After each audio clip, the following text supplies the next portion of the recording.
Chef, ang boy chef natin ngayon ay si Kevin Mamaril. He makes adobong sitaw. Si babae ako. Oh, he makes... Naku nga oh! Patay tayo yan, ang baho mo na. Amoy ba sa camera? Oh, naamoy ka na. Hindi mo. Tama mo, langis mo oh. Pawis yan. Nako po. Ano yan, ano? I produce it by, by heat. Bayano? Heat. Hit.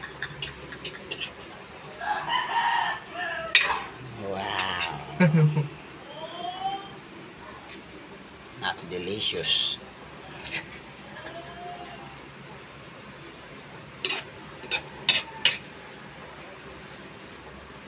Tama na yung halo. Baka mag-iba na lasa niyan. Hinalo mo na ng hinalo.